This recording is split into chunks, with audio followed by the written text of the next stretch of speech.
2001 was a pretty big year for computer animation. Pixar put out their fourth movie, Monsters, Inc., their highest grossing film at the time, and DreamWorks released Shrek, the cultural icon of a generation which would influence memes, art, and electoral politics for the next 2 decades. Beneath the scuffle of the two industry giants, though, that same year a much smaller studio would release their first computer animation video album, Animusic. Now, as far as I can tell, even if most people don't remember Animusic by name, they've probably at least seen it at some point.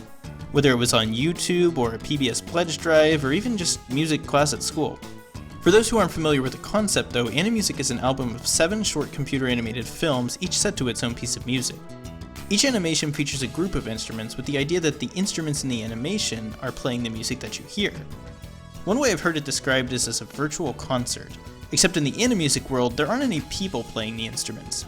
Instead you'll see things like a robotic rock band,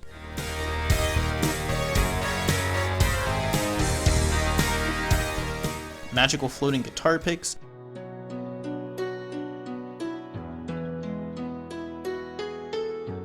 sci-fi musical lasers,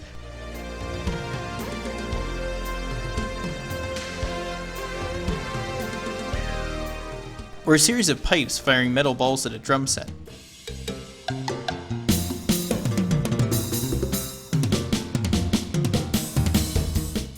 There's a lot of real creativity in this album, and no two tracks feel alike.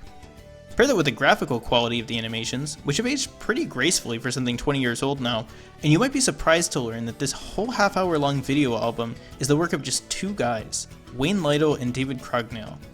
It probably wouldn't have been possible had they not had one little technological trick up their sleeves. When it comes to computer animation, the way things usually work is that you enter what are known as keyframes. The idea is that we set the position of a moving object at a few points in time, and the computer will fill in the rest of the motion with a smooth path between the points. In general, this makes most animation work a whole lot easier, since most of the motion frames can be generated automatically. But for a music animation like Animusic, where multiple instruments are playing multiple notes per second, there's a lot of tedious work syncing keyframes up to each note. But here's the cool little trick with Animusic. The music you hear in the animations isn't actually a recording of people playing the songs on instruments in a studio. Instead, every instrument is a synthesizer playing a MIDI file, the digital equivalent of sheet music. MIDI files don't actually record the sounds of a performance, just which notes need to be played at which time to reproduce the song. Most of the time MIDI is used to write music, since a composer can write down a song once, and then do things like play with the instrumentation or tempo without actually having to re-record the song. What Wayne Lytle had figured out though, was that you could take the same MIDI information that was going to the synthesizer to generate the music, and through a little piece of software called MIDI Motion, feed that data into the animation as well. Since the MIDI file says when every note in the song is played, it's really easy to generate all of the keyframes to make the virtual instruments play at exactly the right moment. In a sense, once the music is written and all the instruments are built, they basically animate themselves. All of this technically impressive process was completely lost on me as a kid, but at the end of the day it didn't really matter anyways. I actually remember the day I first saw Animusic. My dad bought the DVD on a PBS pledge drive thinking I might like it, and when we both watched it together before school one day, my mind was blown. I had never seen something so cool in my life. My favorite track was Pipe Dream, the one with the bouncing metal balls, and from what I could tell, I wasn't alone.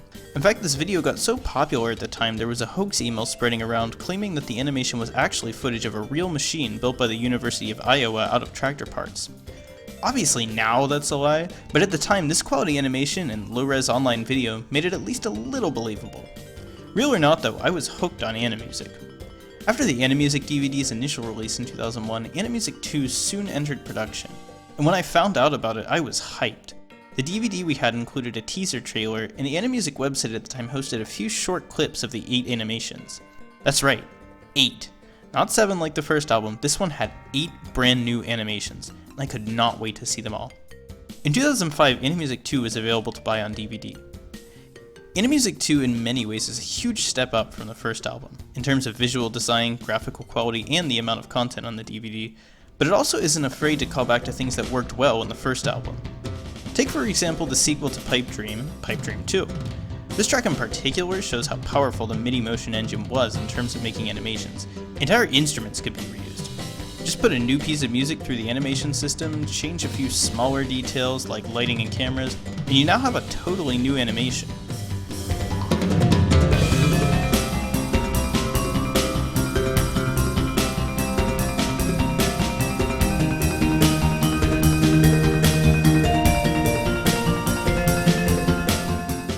There are other callbacks to the first DVD too.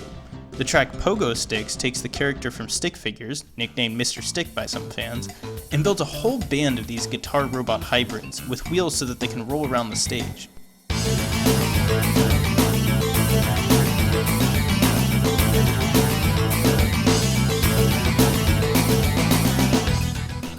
Animusic 2 actually has a few animations this time with more humanoid-looking robots, like the 3 sets of drummer arms and gyro drums.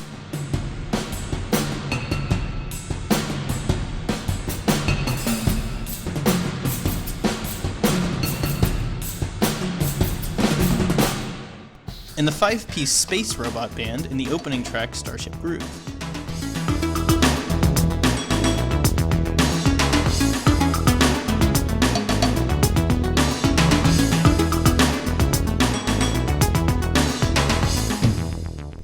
The album also leans a lot more into the synthy sci-fi type of animations than its predecessor, with almost half of the album set either in space, in a spaceship, or on an alien planet.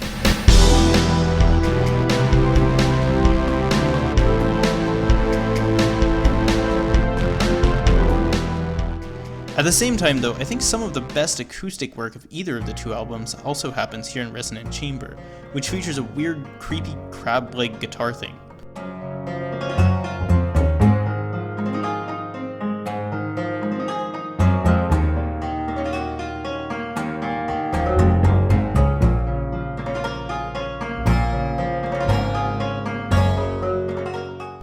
The Animusic team even tried adapting a classical piece, Pictures at an Exhibition, by Modest Mussorgsky.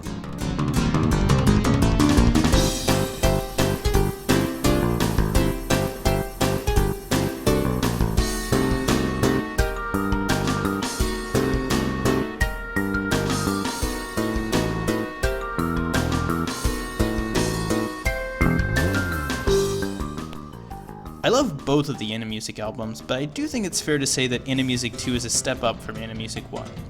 It's clear that the artistic duo behind it recognized the things that people liked from their first project and built on them in ways that didn't feel too derivative. The album takes all the fun of the first Animusic and just ups the excitement. After seeing how Animusic 2 improved on Animusic 1, I and many others at the time got really excited to imagine what Animusic 3 might have in store. Before we talk about Animusic 3 though, I do want to back up a bit and talk about how the whole Animusic concept got developed. By the time the first album was released, it had been an idea nearly 20 years in the making. Wayne Lytle himself claims to have come up with the idea for computerized music and animation synchronization all the way back in his undergraduate years in the early 80s.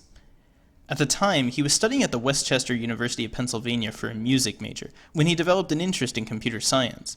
A few years later, he would move on to do a master's in computer graphics at Cornell, before ultimately ending up working to produce data visualization animations for scientists at the Cornell Theory Center.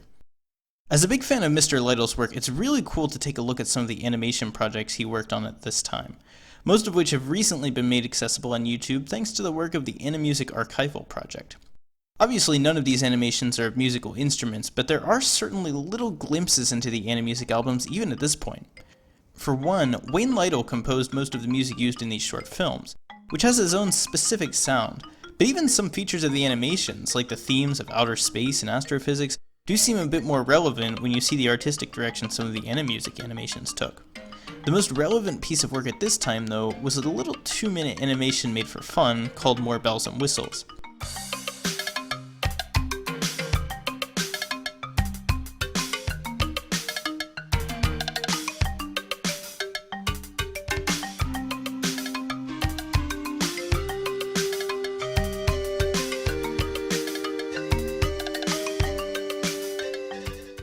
Released in 1990, More Bells and Whistles is the first animation I've been able to find that applied the ideas of MIDI-driven animation.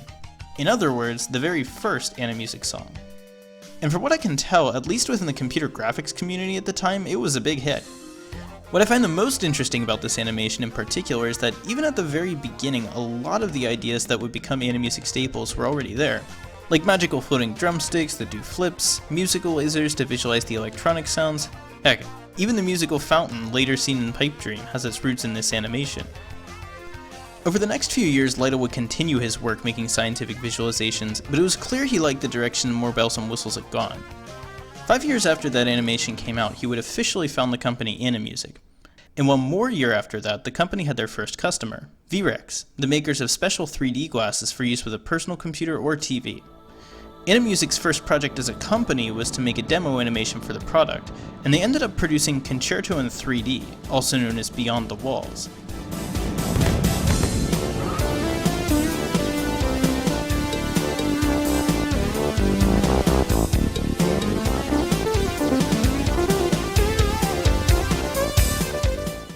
Now, knowing this was made to be viewed with 3D glasses, it's not a huge surprise that there are a lot of things sticking right out at the camera, like a bubble blower and stretchy horns.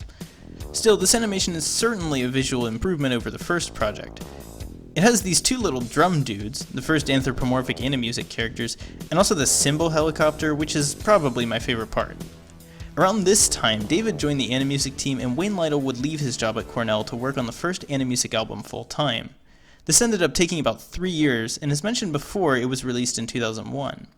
Not long after that, work started on the second album in 2002, and again 3 years later in 2005, it would be released. As a little side note, there were 2 really short animations produced between the 2 DVD albums in 2002. The band Kansas commissioned the Animusic company to animate sections of their live performance Device Voice Drum for its home release on DVD. The animations are certainly more deep-cut Animusic content, but you can still find them online. They don't feature many new instruments though, instead it's mostly instruments from Animusic 1 mashed together into a new band.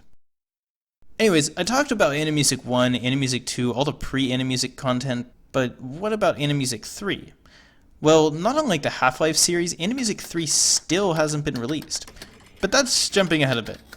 By the time Animusic 2 had been completed in 2005, it was essentially tradition that each Animusic project was produced on better software than the one before it.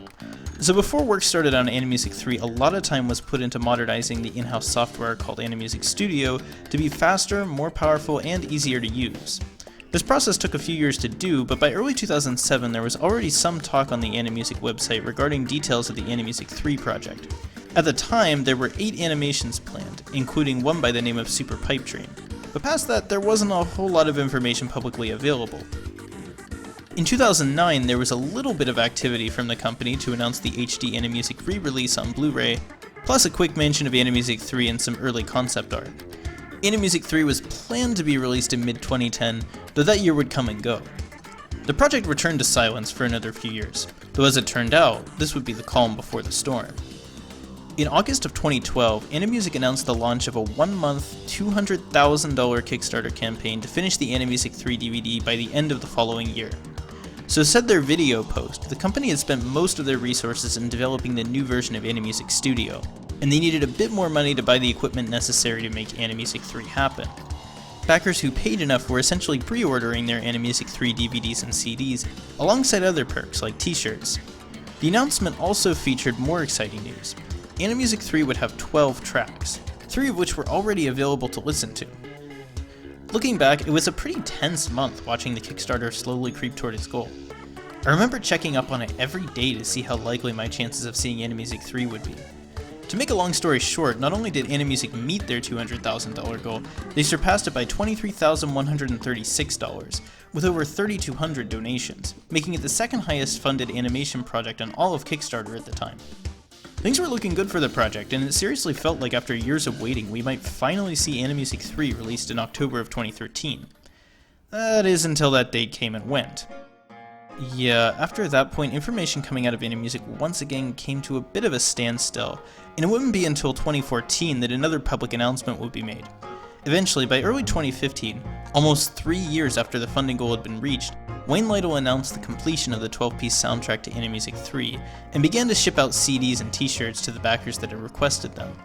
Not long after, the final update on the project, ominously titled Alive, would be posted. In the post, Wayne described how he and Dave decided after nearly 20 years of working together on Animusic that it would be best for Dave to leave the project, and move on to other work. This was because while Dave had been producing models for many of the animations in Animusic 3, Wayne hadn't been able to keep up with his work, meaning that Dave often didn't have much to do. Wayne also described how health issues, including Bell's palsy, ADHD, depression, and repetitive stress injuries, had made it significantly more difficult for him to continue his work on Animusic 3, especially considering that he was now working mostly on his own. Despite these setbacks, Wayne Lytle ended the message still determined to complete the project. Since then, 5 years have passed without another update. Currently, it appears the Animusic office has been sold to another company. And while the Animusic website has been redesigned, not much else has come out about the project beyond the occasional rumor.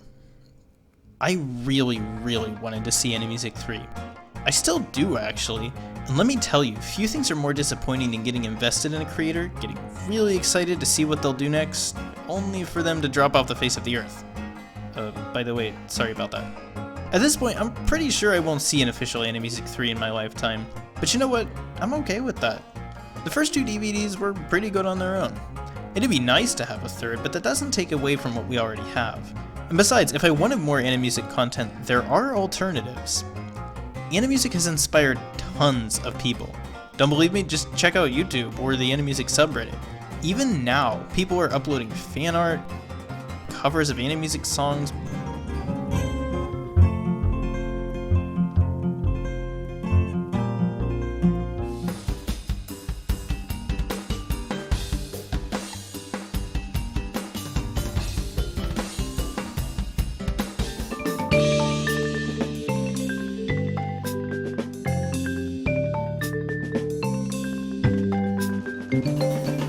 Memes, a Pipe Dream remake in Minecraft,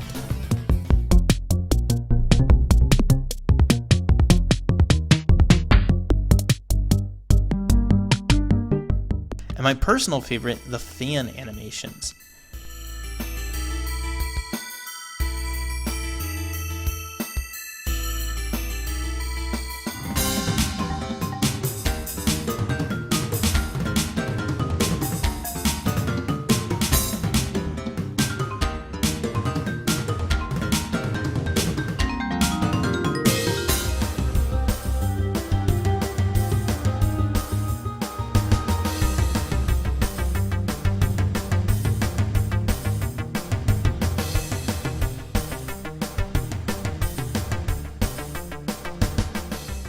There's so many of these. One playlist counts well over 400, some going all the way back to the early days of YouTube.